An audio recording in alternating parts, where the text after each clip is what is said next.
dikeruk, diambil PC sama orang dikeruk supaya tidak pacak agak kita naik. Jadi dibuat bentuk itu sudah supaya orang-orang tidak bisa lagi duduk di atas. Mendak tuh duduk jorang-jorang sekaban di atas ya. Jadi pada saat dikeruk ditanyakan kepada mereka, ngapa? Takut nanti mereka syirik di atas ini. Subhanallah. Apa hubungan syirik sama tempat yang di situ Rasulullah pernah menugaskan ahli panah di atas tersebut? Hubungan syirik itu kemana? Jauh otak kita mikir di mana hubungan syirik sama tempat bukit di situ. Nabi menugaskan ahli panah untuk mendeking Nabi dari belakang, untuk mengawasi Nabi dari belakang, melindungi Nabi dan pasukan dari belakang. Macam mana hubungan syirik itu dari mana? Ayo dikeruk. Sampai sekarang kalau kita lihat, sisa gunung itu lah tinggal sedikit. Lah keroak gunung, lah tinggal sedikit gunung. Lama-lama nanti lah jadi bukit lagi itu sudah. Lah dihabiskan jorang. Alhamdulillah. Setelah kemarin kita menjelaskan tentang bagaimana Sayyidina Umar ibn al-Khattab radhiyallahu ta'ala anhu ingin memberikan arahan yang jelas terhadap para pengikut agama Islam, orang-orang yang ingin mencari berkah, agar mencari berkah pada tempatnya, agar mencari berkah di tempat-tempat atau pada hal-hal yang memang berkaitan dengan keberkahan, sehingga pada saat ada satu pohon yang dianggap adalah pohon dibaiat di bawahnya Syajaratul Ridwan, dibaiat Rasulullah di bawah pohon tersebut, sehingga Sayyidina Umar memutuskan untuk memotong pohon tersebut agar tidak terjadi kesalahpahaman di mana orang-orang menganggap pohon itulah Syajaratul Ridwan. Dan Sayyidina Umar tahu betul bahwa yang mereka anggap Syajaratul Ridwan itu sudah Allah lupakan para sahabat-sahabat Nabi, bahkan yang ikut serta di dalam pembaiatan. Nah, jadi kalau sahabat yang ikut di dalam baiat saja sudah tidak tahu, maka bagaimana dengan orang-orang yang ada selanjutnya? Makanya Sayyidina Umar di sini langsung memutuskan untuk memotong pohon tersebut agar tidak berkesinambungan kesalahan tersebut. Jadi orang-orang tidak lagi mengira kalau ini adalah Syajaratul Ridwan. Makanya Sayyidina Umar memutuskan untuk menebang pohon tersebut. Jadi alasan orang-orang salafi pada saat mereka mengatakan mengambil berkah, mencari berkah, sholat di tempat-tempat yang ada hubungan dengan Nabi, itu sudah ditentang oleh Sayyidina Umar dengan dalil Sayyidina Umar bahkan menebang pohon Syajaratul Ridwan. Itu salah fatal, karena yang ditebang bukan Syajaratul Ridwan, yang ditebang adalah pohon yang dikira itu Syajaratul Ridwan. Makanya di sini kita perlu ketahui bahwa Sayyidina Umar sama sekali tidak benci terhadap keberkahan, bahkan beliaulah orang yang mengajarkan kita untuk mencari berkah pada hal-hal yang memang di situ ada keberkahannya. Seperti pada saat beliau perhatian terhadap cincin Nabi Muhammad SAW, perhatian terhadap tongkat baginda Rasulullah Sallallahu Alaihi Wasallam. Nah, selanjutnya kita akan menjelaskan tentang bagaimana para ulama setelah era para sahabat, para tabi'in memiliki perhatian yang juga penuh terhadap peninggalan-peninggalan baginda Rasulullah Sallallahu Alaihi Wasallam. Bukti yang sangat nyata di mana para ulama memperhatikan gerak-gerik Nabi, pakaian Nabi, semua yang dikenakan oleh Rasulullah, tempat-tempat yang berhubungan dengan Rasulullah, dan mereka berusaha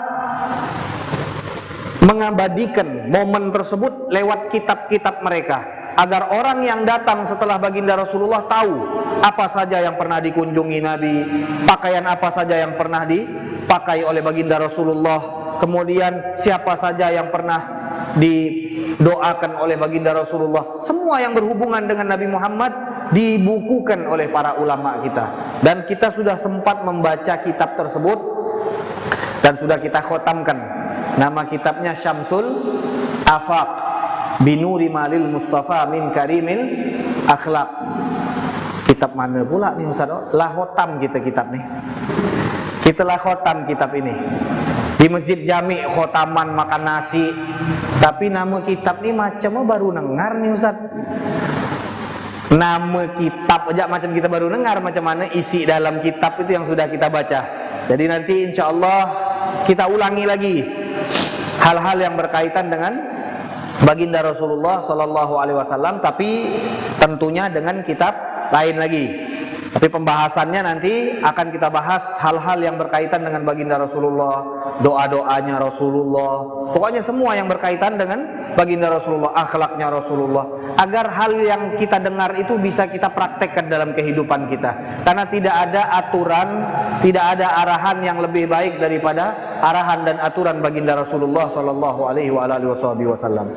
Nah, di sini satu bukti nyata kata Abu Maliki, di mana para ulama perhatian terhadap peninggalan Nabi, tahu pada kejadian Isra dan Mi'raj, naik Nabi ke atas mengendarai buruk. Saya mau tanya, pada saat naik Nabi pakai sendal apa enggak? Pikir dulu, jangan langsung asbun. Nabi pakai sendal? Hah? Pakai sendal. Sendal inilah yang kemudian kata para ulama, ala ra'si hadzal kauni na'lu Muhammadin. Di atas alam semesta ini ada sendalnya baginda Rasulullah Sallallahu Alaihi Wasallam yang pernah naik ke alam semesta yang paling tinggi. Jadi sendalnya baginda Rasulullah ini merupakan sendal yang luar biasa, yang belum pernah seorang nabi pun diizinkan untuk naik ke atas dengan mengenakan sendal. Lada turi Musa nudiyakhla. Di Bukit Tur, Nabi Musa pada saat berbicara kepada Allah Subhanahu wa taala, diperintahkan kepada Nabi Musa, kalau kau ingin berbicara dengan Allah Subhanahu wa taala, maka lepaskan sendalmu. Ini Nabi Musa enggak kemana-mana di bumi, tapi diperintahkan kalau ingin berbicara dengan Allah, lepaskan sendalmu. Tapi tidak demikian dengan baginda Rasulullah Sallallahu Alaihi Wasallam. Pada saat beliau naik ke atas, beliau tidak diperintahkan untuk melepaskan sendalnya. Maka sendal ini menjadi perhatian oleh para ulama. Bagaimana bentuknya? Terbuat dari apa? Ada berapa tali pengaitnya? Itu dibahas oleh para ulama. Bahkan dikarang satu kitab khusus menjelaskan tentang sendal mulia baginda Rasulullah Sallallahu Alaihi Wasallam. Begitu mulianya baginda Rasulullah. Sendalnya saja dibahas oleh para ulama-ulama kita. Nah, di sini kalau kita lihat satu saja di sini sendal. Ada seorang ulama mengatakan lewat bait syairnya, Sa'id bin Mas'udin bi khidmati ni'alihi. Abdullah bin Mas'ud merupakan sahabat Nabi Muhammad sallallahu alaihi wasallam yang di dalam ceritanya itu beliau ini sahabat yang sehari-harinya melayani baginda Rasulullah. Sehari-harinya membawa sendal Nabi. Jadi sendal Nabi itu ditaruh di ketiaknya. Jadi kalau Nabi masuk masjid untuk mengajar, maka Abdullah bin Mas'ud langsung mengambil sendal Nabi dan meletakkannya di ketiaknya. Dia bawa terus kemana-mana sendal baginda Rasulullah. Begitu juga siwaknya baginda Rasulullah, dia yang pegang. Jadi Abdullah bin Mas'ud ini memang orang khusus yang melayani sendal Nabi dan siwak baginda Rasulullah dan hal-hal yang lainnya. Nah, dikatakan Abdullah bin Mas'ud ini adalah sahabat yang tidak tinggi. Sampai ada yang mengatakan cuman ziro. Ziro itu dari sini ke sini. Ya, jadi dari sini ke sini. Tapi bukan dhira'nya kita. Ya, dhira' itu kurang lebih sekitar 50 atau 60 cm. Nah, ada yang mengatakan dalam riwayat beliau itu seperti itu tingginya. Abdullah bin Mas'ud ini sahabat yang luar biasa dan termasuk sahabat yang dikategorikan ulama. Karena kita kalau dengar kata sahabat, betul, yang pertama kali harus kita lakukan adalah mengagungkan, menghormati, memuliakan, karena ini sahabat. Tapi perlu kita ketahui, tidak semua sahabat itu ulama. Jadi harus dibedakan. Sahabat itu tidak harus ulama. Kita harus tahu definisi sahabat, orang yang melihat Nabi di waktu Nabi hidup, kemudian dia masuk ke dalam agama Islam, meninggal dalam keadaan agama Islam. Ini definisi sahabat. Pertama, melihat Nabi. Syarat kedua, melihatnya harus di masa Nabi masih hidup. Kemudian syarat ketiga, dia masuk Islam. Syarat keempat, meninggal dalam keadaan Islam. Apa ada sahabat Nabi yang murtad? Ada, tapi tidak banyak. Disebutkan ada yang sempat murtad, ada satu, ada dua, sedikit sekali yang murtad itu. Jadi jangan kita katakan seperti akidah Syiah, di mana mereka mengatakan sahabat Nabi itu semua murtad kecuali 4. Sahabat Nabi semuanya murtad kecuali 4. 4 ini jangan kita kira khulafaur rasyidin. Mereka paling benci dengan Abu Bakar, mereka paling benci dengan Umar, mereka juga benci dengan Utsman. Mereka tidak senang dengan khulafaur rasyidin. Yang mereka angkat hanya Sayyidina Ali bin Abi Thalib. Kalau kita semua sahabat kita angkat, semua sahabat kita cintai. Jadi kalau mereka, yang mereka anggap sahabat itu hanya tinggal 4. Yang lain kemana? Murtad kata mereka.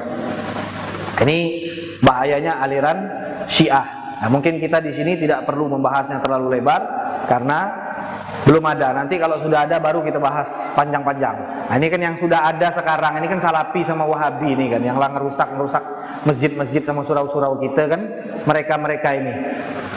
Karena kita lihat efek mereka pada saat masuk dalam satu masjid, saudara kandung ini, bukan saudara satu surau atau satu kampung, saudara kandung bermusuhan hanya karena saudaranya tahlil, dia nggak tahlil.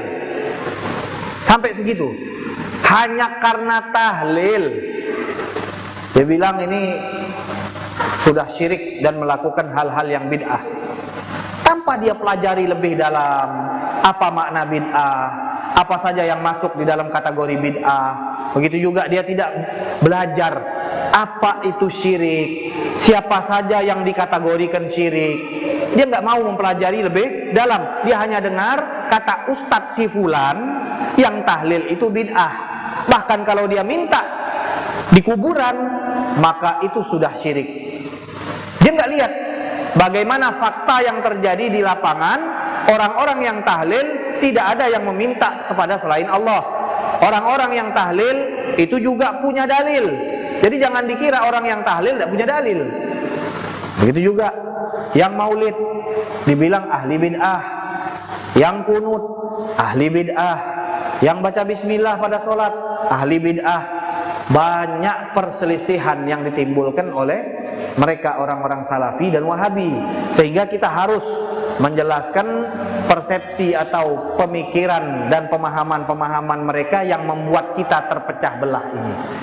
Jadi di sini mengapa kok kita membahas peninggalan Nabi itu penting, jejak-jejak baginda Rasulullah itu harus dijaga, tempat-tempat yang berkaitan dengan Nabi Muhammad itu memang harus diperhatikan, dikunjungi, diajarkan anak-anak kita, diberitahukan, oh ini masjid fadilahnya ini, tempat ini pernah dikunjungi Nabi, tempat ini Nabi pernah sholat di dalamnya, tempat ini pernah terjadi kejadian perang ini, tempat ini pernah terjadi kejadian perang ini. Kita jelaskan kepada anak-anak kita dan orang-orang yang ada di dalam kawasan kita, sehingga mereka kenal dengan Nabi, cinta dengan hal-hal yang berkaitan dengan Nabi sallallahu alaihi wa ala alihi wasallam. Nah, jadi di sini dari kemarin kita berusaha untuk menceritakan bagaimana perhatian para sahabat, perhatian para tabi'in, perhatian para ulama terhadap hal-hal yang ditinggalkan oleh Rasulullah sallallahu alaihi wasallam, cincinnya, tongkatnya. Bahkan kemarin kalau masih ingat, Abbas bin Abdul Muttalib dan Sayyidina Umar ibn Khattab, aktornya saya sebut, Abbas bin Abdul Muttalib dan Sayyidina Umar ibn Khattab. Ceritanya masih ingat enggak? Apa di situ? Ceritanya tentang apa? Hah? Pancuran air. Pancuran air. Pancuran air pada saat Sayyidina Umar lewat, pancuran air ini mengalir darah. Sehingga apa? Sayyidina Umar akhirnya merobohkan pancuran air tersebut. Setelah pulang dari sholat, Abbas langsung nyamperin. Kata Abbas, kau tahu tak sapu yang masang itu? Kata Umar, saya tidak tahu. Yang masang itu tangan mulia baginda Rasulullah sendiri. Kata Umar, sekarang wahai Abbas, kau harus pasang lagi dengan tangan muliamu dengan naik ke atas pundakku. Kata siapa? Kata Sayyidina Umar ibn Khattab. Bagaimana perhatian mereka terhadap peninggalan Nabi? Begitu mereka mendengar ini yang masang Nabi, begitu mereka mendengar ini pernah duduk Nabi, begitu mereka mendengar Nabi pernah sholat, begitu mereka pernah dengar baju ini dikenakan oleh Nabi, begitu mereka mendengar tongkat ini dipegang oleh Nabi, rebutan mereka. Ini perhatian para sahabat Nabi Muhammad SAW. Dan kali ini kita membahas tentang sendal. Sendal. Dimana kalau kita lihat sendal, orang biasa-biasa saja dengan sendal, tapi tidak begitu keadaannya dengan sendal baginda Rasulullah SAW yang pernah naik ke atas arsy, di mana sendal tersebut mulia, bahkan sudah pernah melintasi alam semesta. Nah, sendal ini dibahas oleh para ulama. Jadi tadi Abdullah bin Mas'ud yang dikenal dengan sahabat Nabi, beliau ini khidmatnya adalah dengan memegang sendal baginda Rasulullah kemanapun beliau berada. Sehingga kata seorang ulama, Sa'id bin Mas'udin bi khidmatini alihi. Kata dia, Abdullah bin Mas'ud sekarang sudah bahagia. Sekarang dia sudah selamat dunia akhirat. Sekarang dia sudah menggapai keridhaan Allah Subhanahu wa taala karena dia berkhidmat terhadap sendalnya baginda Rasulullah sallallahu alaihi wasallam. Dan saya, kata ulama tadi, wa ana sa'idu li khidmati mithali. Kata beliau, dan saya berusaha untuk menggapai kebahagiaan tersebut dengan berkhidmat gambar sendalnya Rasulullah sallallahu alaihi wasallam. Jadi kalau Abdullah bin Mas'ud khidmat melayani sendal Rasulullah, kemanapun Nabi pergi dia bawa sendal tersebut. Nabi keluar dia taruh di depan Nabi, Nabi masuk dia ambil sendal tersebut, dia simpan. Abdullah bin Mas'ud, kata ulama ini, menggapai kebahagiaan dunia dan akhirat karena melayani sendal baginda Rasulullah SAW. Dan saya tidak mau ketinggalan, kata ulama ini, sebagaimana Abdullah bin Mas'ud mendapatkan kebahagiaan tersebut dengan berkhidmat dan melayani sendal Nabi, maka saya pun akan berusaha untuk mengkhidmati, melayani sendal baginda Rasulullah melalui gambar sendal baginda Rasulullah. Saya ingin bahas dengan detail, kata beliau, bagaimana gambar sendal baginda Rasulullah SAW, sehingga beliau kumpulkan. Nah, ini beliau yang mengumpulkan satu kitab yang isinya tentang penjelasan bagaimana bentuk sendal baginda Rasulullah Sallallahu Alaihi Wasallam. Apakah ada kulitnya? Apakah kulitnya ada bulu atau tidak ada bulunya? Berapa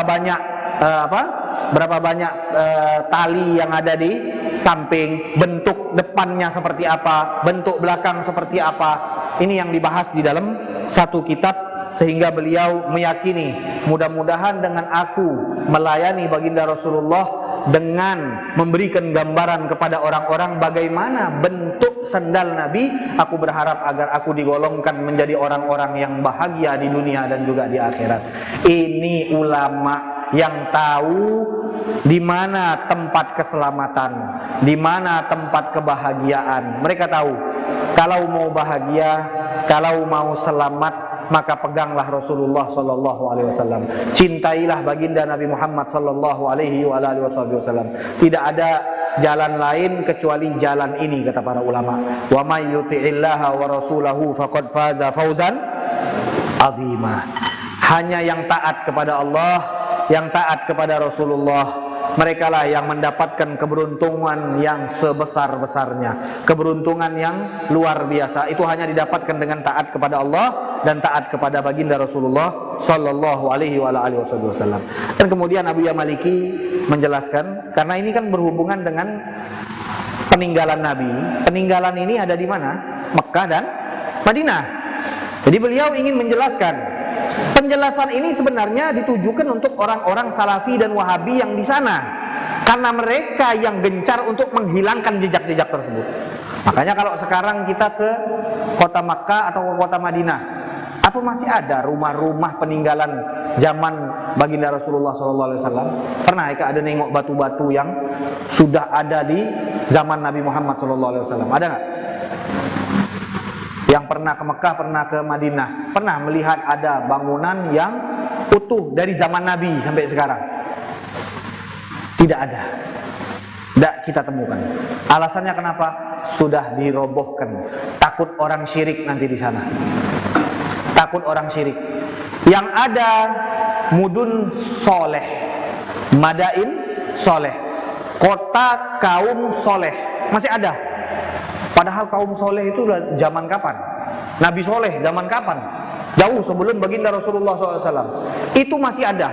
Bentuk-bentuk bangunan-bangunan mereka masih ada. Itu dikekalkan menjadi cagar budaya. Mereka jaga. Tidak boleh ada orang yang merusak. Tidak boleh ada orang datang membawa pulpen coret-coret, membawa spidol mencoret-coret. Tidak boleh. Ada hukuman. Ini yang dijaga. Dan yang dijaga ini adalah tempat yang pernah diturunkan azab. Kebalik gak?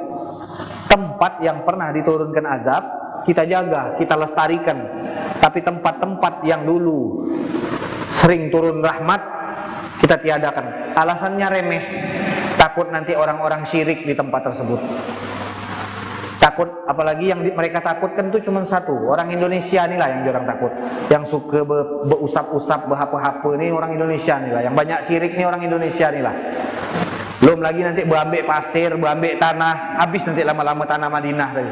Untunglah tuh ada orang Salafi itu, jadi mereka itu menjaga orang Indonesia ini supaya tidak terlalu banyak mengambil berkah dari kota Madinah dan kota Mekah. Jadi kalau kita pergi ke sana, kita lihat dulu ada yang namanya Masjid Sab'ah, Masjid 7.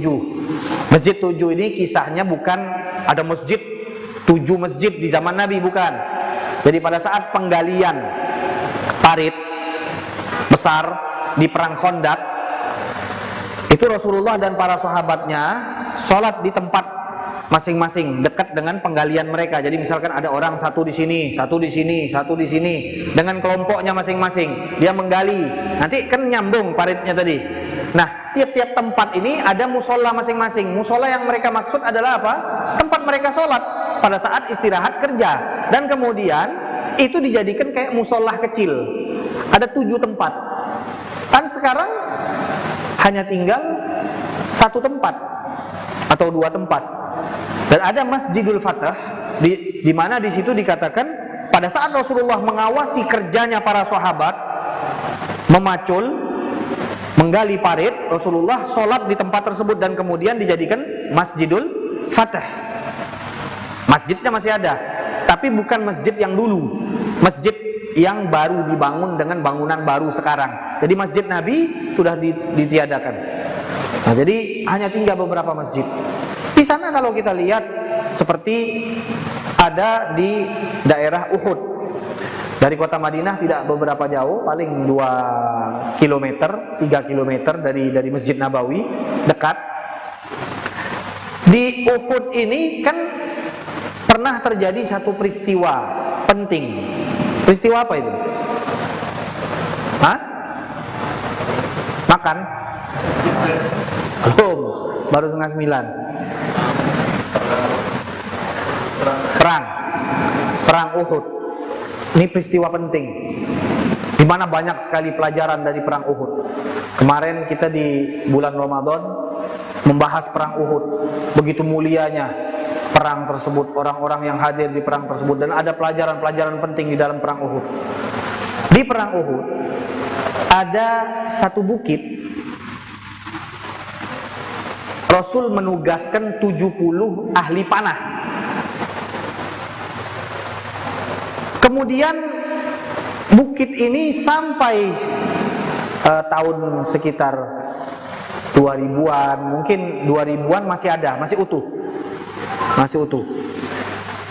Di bawahnya sedikit ada perkuburan syuhada, orang-orang yang meninggal syahid di perang Uhud, dan diketuai oleh Sayyiduna Hamzah bin Abdul Muttalib, paman kecintaan baginda Rasulullah Sallallahu Alaihi Wasallam.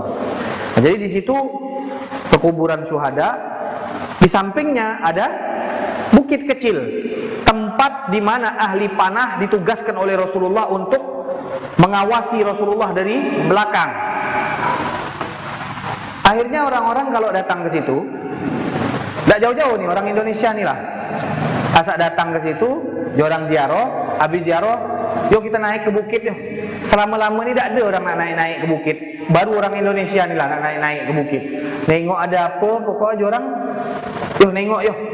Zaman tuh belum ada foto, jadi jorang naik bukan nak berselfie.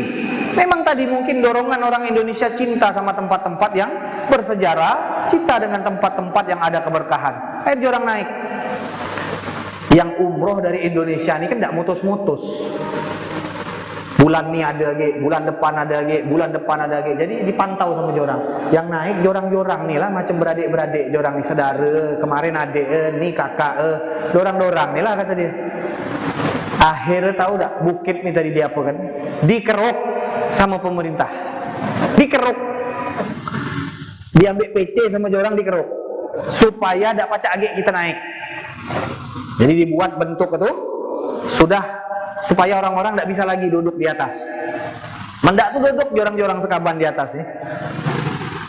Jadi pada saat digeruk, ditanyakan kepada mereka, ngapa? Takut nanti mereka syirik di atas ini. Subhanallah. Apa hubungan syirik sama tempat yang di situ Rasulullah pernah menugaskan ahli panah di atas tersebut? Hubungan syirik itu kemana? Jauh otak kita mikir, di mana hubungan syirik sama tempat bukit di situ? Nabi menugaskan ahli panah untuk mendeking Nabi dari belakang, untuk mengawasi Nabi dari belakang, melindungi Nabi dan pasukan dari belakang. Macam mana hubungan syirik itu dari mana? Ayo dikeruk. Sampai sekarang kalau kita lihat, sisa gunung itu lah tinggal sedikit. Lah keroak gunung itu, lah tinggal sedikit gunung itu. Lama-lama nanti lah tak jadi bukit lagi itu sudah. Lah dihabiskan jorang. Dan tadi alasannya kita lihat sangat remeh sekali. Takut orang-orang nanti syirik di atas tuh. Nak ngapa orang-orang tuh di atas tuh syirik tuh nak ngapa? Kira-kira apa? Nak nyembah patung di atas tuh, tidak ada patung. Nak ngapa di atas tuh? Orang cuma di atas karena ingin melihat ini tempat sejarah. Dulu Nabi pernah menugaskan ahli-ahli pemanah, sahabat-sahabat Nabi yang dulu pernah ditugaskan di atas ini. Orang pengen lihat.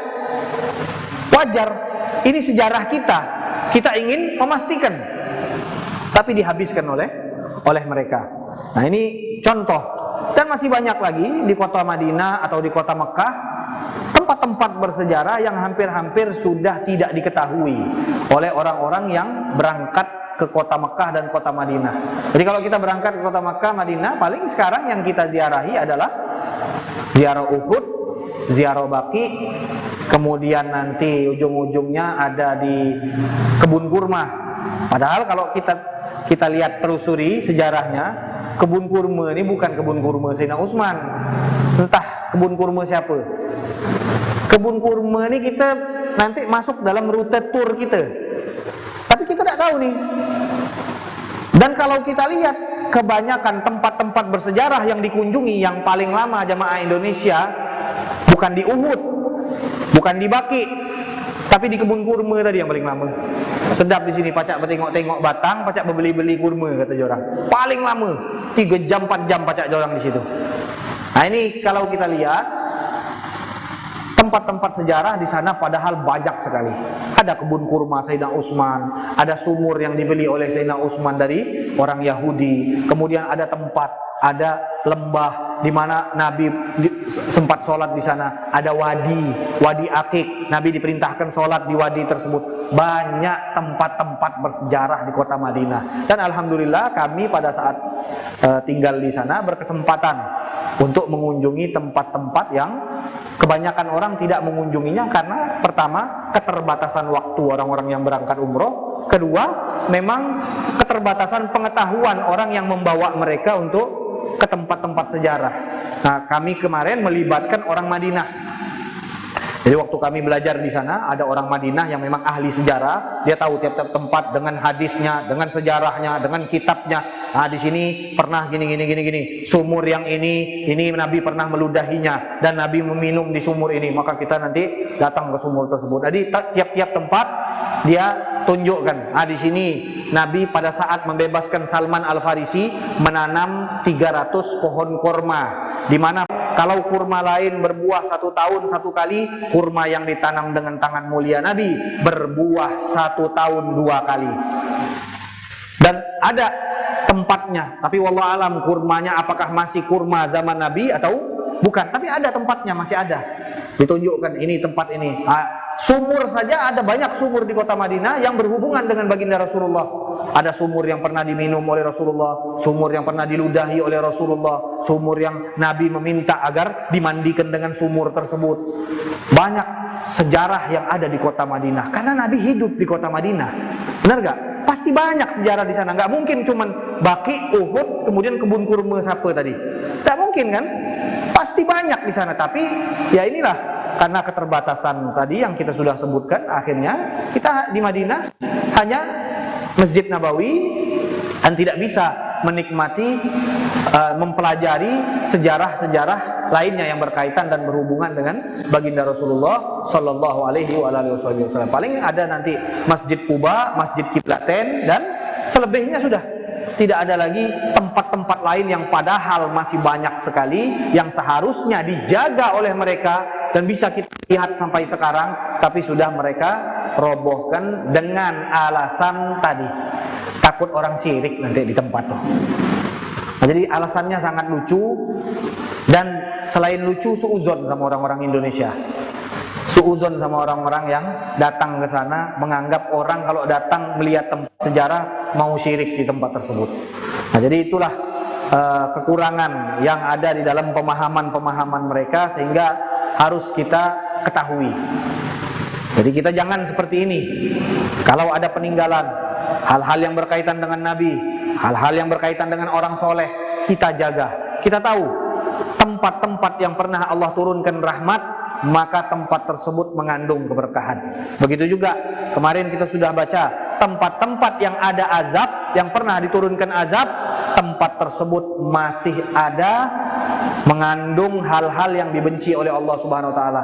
Kemarin kita ceritakan di mana Rasulullah pada saat mampir ke tempat perkotaan kaum soleh, itu Rasulullah memerintahkan kepada para sahabat yang sudah memasak kue, yang sudah mengumpulkan air dari sumur-sumur situ, kata Nabi, airnya buang, makanan yang sudah kalian buat tadi berikan kepada binatang-binatang, jangan kalian makan. Kalau mau minum, minumlah dari sumur di mana unta Nabi Soleh meminum darinya.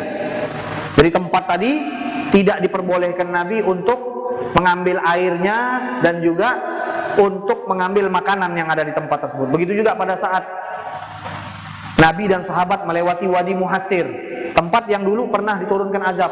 Kata Nabi, kalau lewat di tempat-tempat yang pernah Allah turunkan azab, maka berlalulah dengan cepat.